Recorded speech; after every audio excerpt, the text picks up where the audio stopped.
훈민한자 원리로 배우는 중학교 한자 자습서 상권 제44강 6번 식물의 풀과 나무에 관련자입니다. 먼저 글귀구입니다. 도우미 그림에는 식물의 덩굴이 얽혀있는 그림이 있습니다.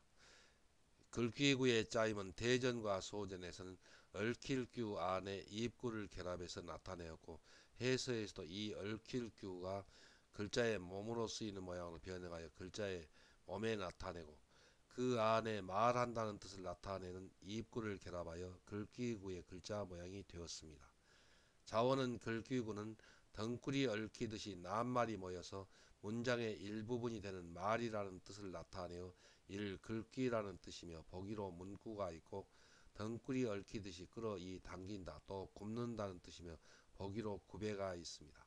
이 쌀포는 얽힐 규와 그 글자 모양이 해서에서는 같으나 소전과 대비하여 보면 다른 글자라는 것을 알 수 있습니다.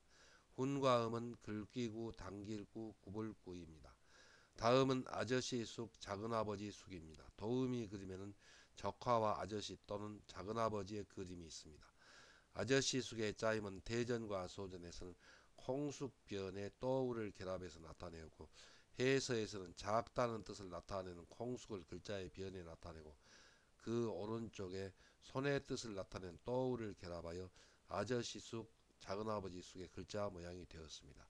우리들이 흔히 작은 것을 콩만 하다고 합니다. 그래서 콩 한 조각도 열이 나누어 먹는다는 말도 있고, 또 흔히 말할 때 작다는 것을 간이 콩만 하다고 합니다.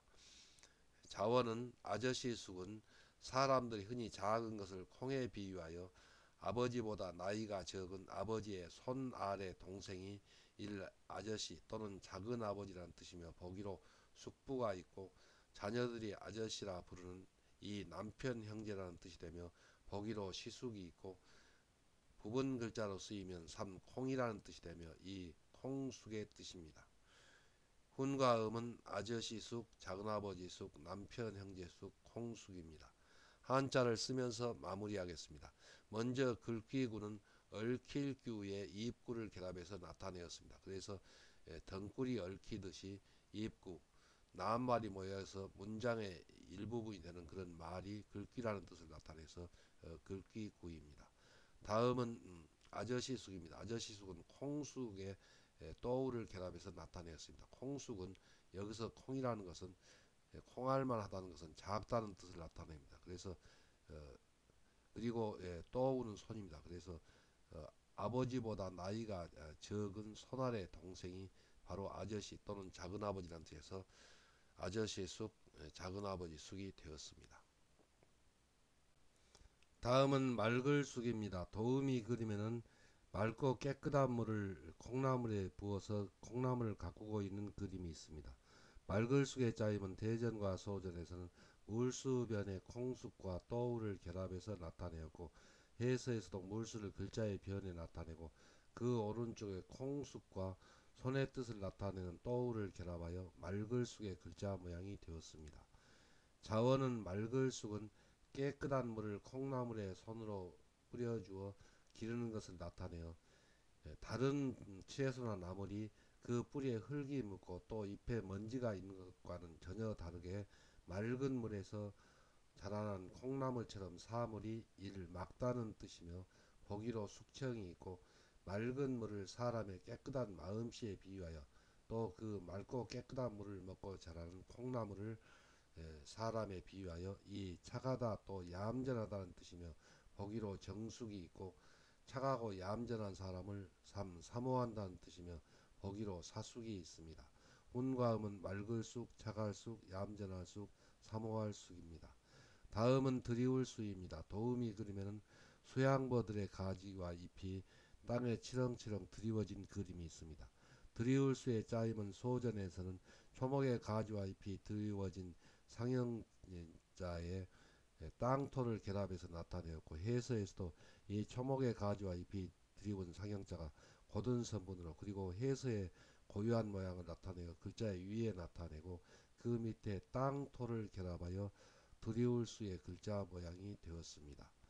자원은 드리울 수는 수양버들처럼 초목의 가지와 잎이 길게 드리워져 땅 위에 치렁거리듯이 물체를 들이운다. 또 수직이라는 뜻이 되며 보기로 수직이 있고 드리워진 가지가 땅에 닿을 듯 말 듯 하듯이 일이 거의 다 된다는 뜻이며 보기로 수성이 있습니다. 훈과 음은 드리울 수, 수직수, 거의 수입니다. 한자를 쓰면서 마무리하겠습니다. 먼저 맑을 쑥은 삼수변의 콩쑥과 그리고 또우를 결합해서 나타내었습니다.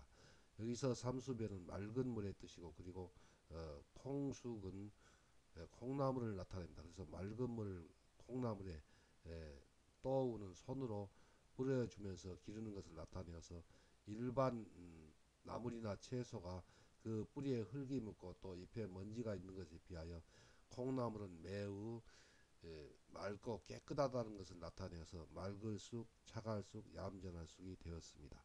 다음은 드리울 수입니다.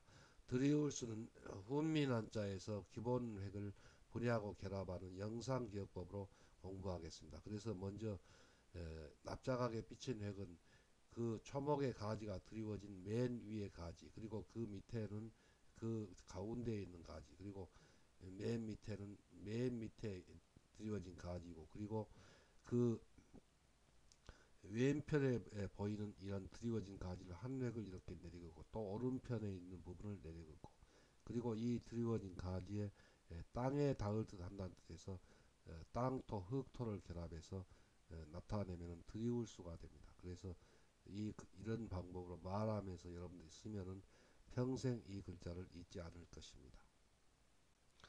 다음은 바탕소 힐소입니다. 도우미 그림에는 명주실을 마련하여 빨랫줄에 널어놓은 그림이 있습니다.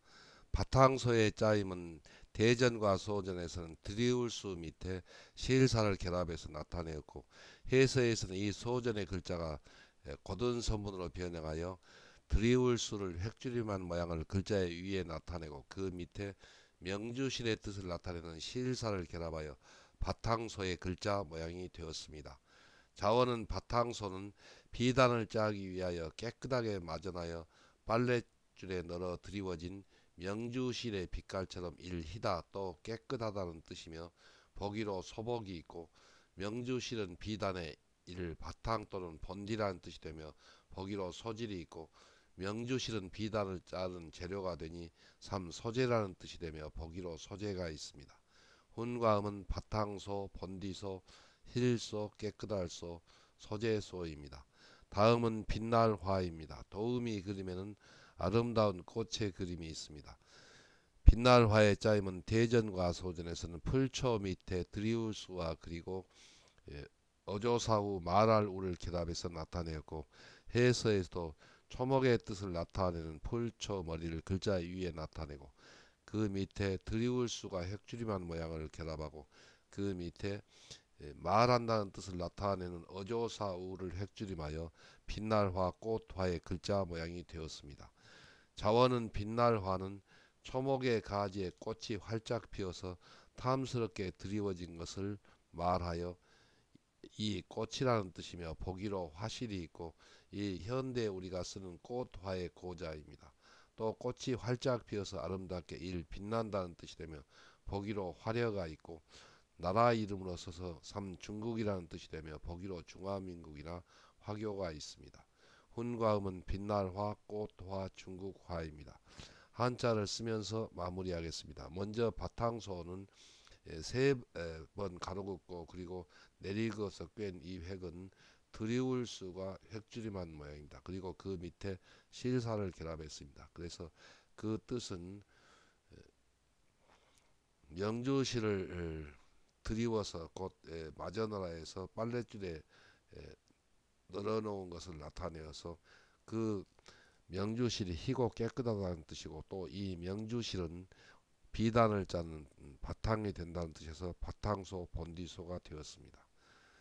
다음은 빛날화입니다. 빛날화는 풀초를 글자의 머리에 나타내는데 그 뜻은 초목입니다. 그리고 그 밑에 드리울 수가 획줄임하였습니다. 그래서 이 부분은 초목의 가지가 드리워진 맨 위의 가지, 그리고 그 중간에 있는 가지, 그리고 왼쪽에 드리워진 가지, 오른쪽에 드리워진 가지입니다. 그리고 여기에서 맨 밑에 있는 가지는 어조사우와 겹쳤다고 봅니다. 그래서 여기서 어조사우는 말한다는 뜻입니다. 그래서 초목의 가지에 꽃이 아름답게 피어서 드리워진 그 어, 예쁘고 아름다운 그 꽃이 빛난다는 뜻을 말하여서 말할 우입니다. 그래서 빛날 화가 되었습니다. 다음은 성씨시입니다. 도우미 그림에는 나무의 뿌리를 나타낸 그림이 있습니다. 본래 성씨시는 이 나무의 뿌리를 상징한 글자인데 지금의 글자는 대전과 소전에서는 무너져 내리는 것을 나타내는 한 부분 글자와 그리고 그것을 버티어주는 것을 나타내는 부분 글자를 결합해서 나타내었고 해서에서도 그 모양이 곧은 선분으로 그리고 해서의 고유한 모양으로 나타내어 무너져 내리는 것을 가리키는 한 부분 글자와 또 버티어주는 것을 상징하는 부분 글자를 결합하여 성씨씨의 글자 모양이 되었습니다.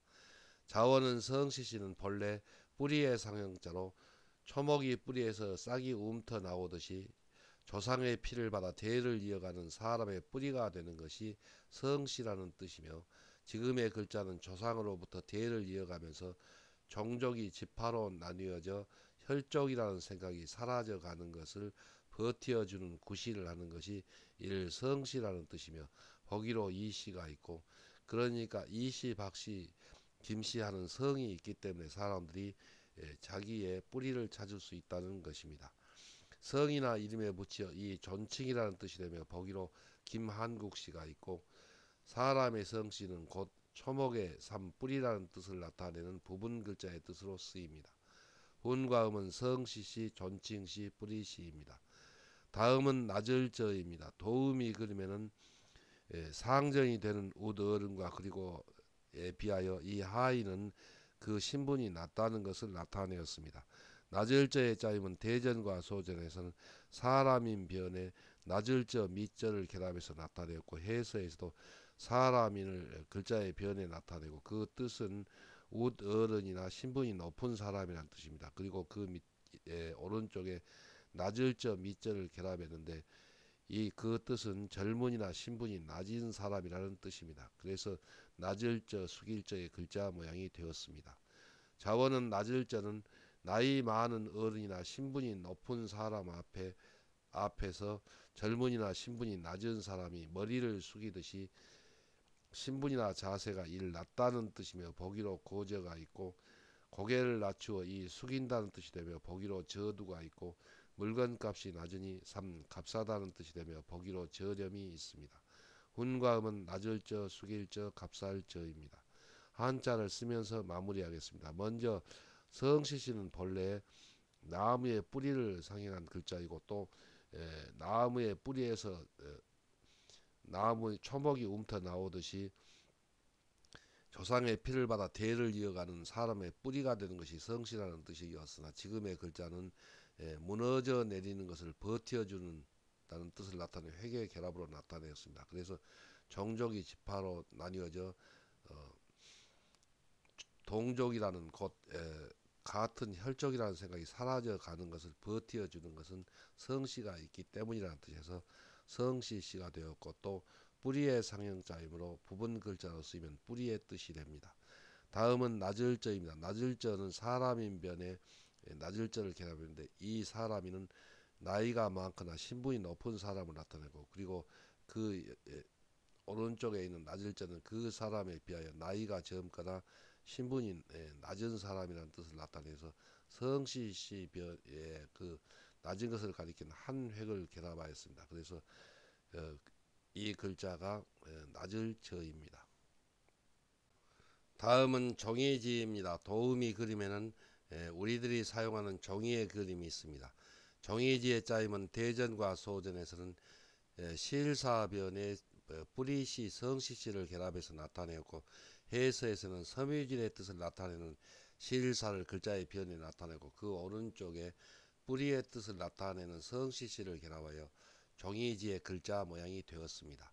자원은 종이지는 당나무의 껍질을 삶아서 그 속에 들어있는 섬유질을 뽑아내어 종이를 만드는 것을 땅속에 들어있는 나무의 뿌리를 캐내는 것에 비유하여 이를 종이라는 뜻이며, 보기로 지필묵이 있고 종이에 글씨를 쓴 이 편지라는 뜻이 되고, 보기로 편지가 있고 글을 써서 출판한 지면이라는 뜻이 되며, 보기로 지면이 있습니다. 운과 음은 종이지, 편지지, 지면지입니다. 다음은 활기 있을 활입니다. 도움이 그리면은 사람이 체조를 하는 씩씩한 모습의 그림이 있습니다. 활기 있을 활의 짜임은 대전과 소전에서는 물수변의 혀과를 결합해서 나타내었고, 해서에서도 강물의 뜻을 나타내는 물수를 글자의 변에 나타내고, 그 오른쪽에 혀 입막을 괄 혀괄이 혀설로 변천한 모양을 결합하여 활기 있을 활, 살아 있을 활의 글자 모양이 되었습니다. 먼저 입막을 괄은 혀가 뿌리를 입에 받고 있는 듯이 보이는 이 혀라는 뜻을 나타내는 부분 글자이고, 또 혀를 움직여 말을 하지 못하게 입 막는다는 뜻을 나타내는 부분 글자입니다.